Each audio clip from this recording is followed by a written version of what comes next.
You're leaving me. I'm not leaving you forever. It'll be like a long-distance friendship. Why am I the one that has to do long distance now? Couldn't he just wait like a few more months? Or a year?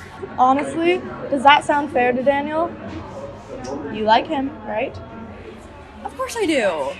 It's just, respectfully, I think that he should let you explore the world a little bit more and discover what it has to offer before making you settle down right out of college. Respectfully. Marriage isn't for everyone. I just happen to be one of those people who wants to start a lifelong commitment right out of college. What about all those times that you called me crying because you thought Daniel was going to leave you? Moments of weakness. Really. What does that say about your relationship, though? It just means that I would rather rant to you than to my therapist. How's your chai? Too much sweet, not enough spice. I just want you to be happy. And that kind of happiness comes from a place and an atmosphere and a people, not someone. You can't force a person to generate that happiness for you. I feel like I can, though. That's what soulmates are for. But what if I'm your soulmate? I feel like you're more like a guardian angel. Angel. Spelled A-N-G-L-E. Oh yeah, because that's one of the words you're never going to spell right on the first time. It's a gift. I mean, I don't know if I even wanted to stay here after college anyway. I had my Boston experience for 4 years. I feel like I owe it not just to him, but to myself to at least try. So you're not going to listen to Michelle? Michelle should not be a therapist, for one. And if you mean that I should have taken her advice when she told me to break up with him right when he gave me the ultimatum, then no. I did not listen to my therapist. You had a good listener. I had a second mom. But I love your mom. Then you should see my therapist.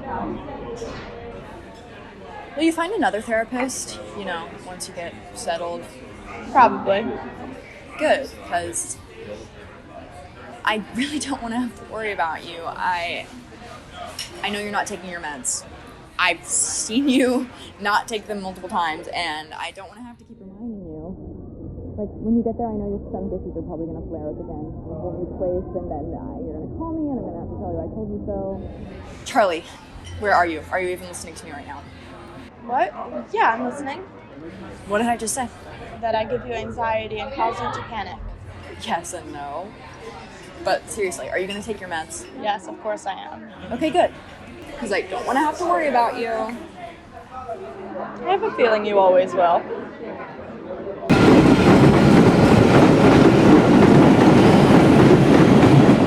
I wouldn't worry about you if I didn't like you. Attention passengers. The next If I didn't Blue Line train to London. like The you, next then we wouldn't be Homage discussing your train future, but of course we arrives wouldn't have to discuss your 5 future. minutes. We broke up with you. Wonderland I love train him. arrives. The When following you love someone, you're Southern committed to train them. arrives. I haven't even thought about 7 leaving him. minutes. Liar. I swear. Remember your birthday? That was supposed to be all about you turning 21. And then it turned into this whole thing where you thought you were going to break up with Daniel. Okay. Moment of weakness. You know I have a Attention lot of those. passengers. I think that you're just terrified.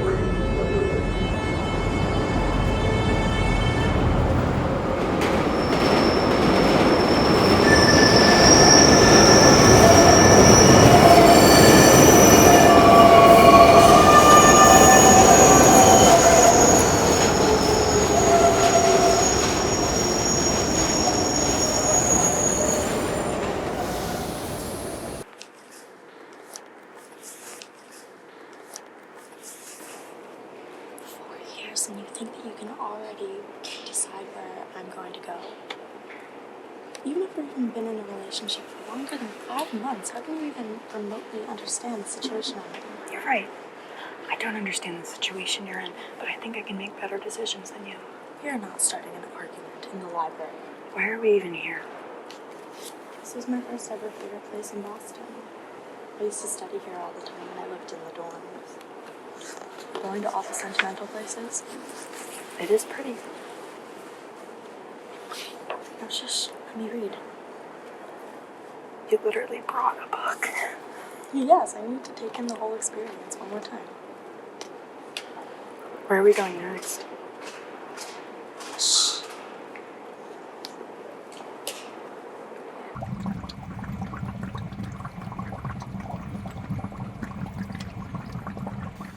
Of course. This is where I got Antonio. He's from that tank over there. I forgot that you had a fish. It was brief. My freshman year roommate's therapy cat didn't like that Antonio's tank took up the whole windowsill. Right, because that was a month before we met. Yeah, in Professor Lincoln's Intro to Myths and Legends. No, we met in History 1, asshole. Alright. Sorry, that was my other pink-haired best friend. Wow. Forgot I had another side chick. Dick. You love me. Yeah, I do. Which is why it's so hard to let you go. Okay. We just had a nice conversation. Do you really have to bring that up everywhere we go? Yeah, probably. Okay, well, I don't want to hear it. Do you really want me to second guess everything the same day that I literally have to get on a flight? Okay, so you admit that you're having second thoughts. Only because you keep pushing those thoughts into my head. Why is it so difficult for you to take a leap of faith? Why can't you be happy for me and support me like best friends are supposed to do? Why are you being so selfish? Oh my god, what do you think is gonna happen though? You think that you're gonna get on that plane and then everything's gonna magically work out for you with a little faith, trust, and pixie dust? Dude, wake up. You are moving to Ohio.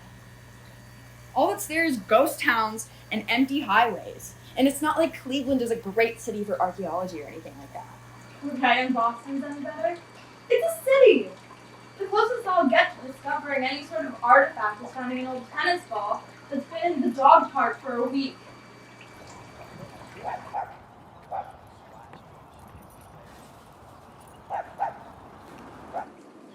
I wonder how old that tennis ball is. Too old for me to ever want to put it in my hand. So, can we get back to the part where you called me selfish? Moment of weakness.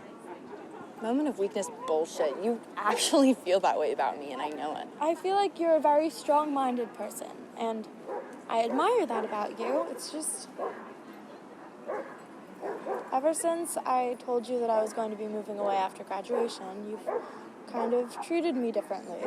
Like I'm not capable of making decisions, or if it's not your decision, it's the wrong decision. Oh my god, don't be serious. I am. You know, you and Daniel are more alike than you think. Dude, do not compare me to him. Why? Because it's true. No, because I actually care about your well-being. Daniel does too. Yeah, I bet he only says he does during sex. Maggie! Not in front of the dogs. What? They do it too.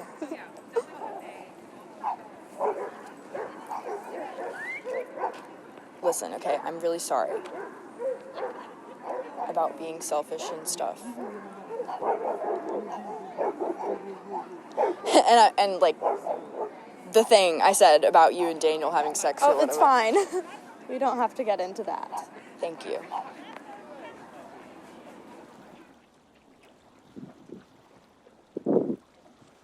It's a text from Daniel. Really? What does it say? How wouldn't you like to know? He says he misses me. And then there's a heart and a thumbs up emoji. Well, send him a middle finger emoji and say it's from your best friend Maggie. Sent one to you instead. Funny. You know what I think I'm going to miss most about living in Boston? It's looking at the city from an outside perspective. Like, I live right there. Yeah. It makes you feel like the main character, doesn't it? It does. Don't say, oh, you can always feel like the main character if you live here in the city. I wasn't gonna say that. Really? Really? Really, I think that I'm not your therapist, and I'm not your mom. I'm just your best friend. And I can't control your decisions. And even though I don't think that Daniel should either, I trust you to choose what's right for yourself. And if you really, really want to go to Cleveland and start a family or whatever, then I'm ready to be a godmother. You mean it? Yes, I do mean it. If that's really what's gonna make you happy, then I can do long distance. Thanks, soulmate. Anything for you, Engel.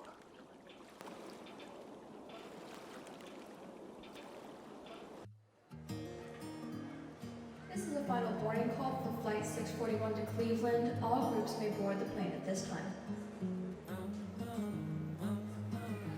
We will now begin boarding for Flight 376 to Paris. We are now inviting those passengers with small children and any passengers requiring special assistance to begin boarding at this time.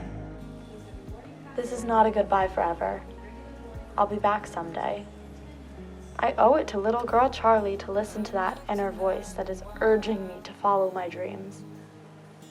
I'll always talk about Boston in the past, but I'll always dream about it in the present. Luminous and vibrant.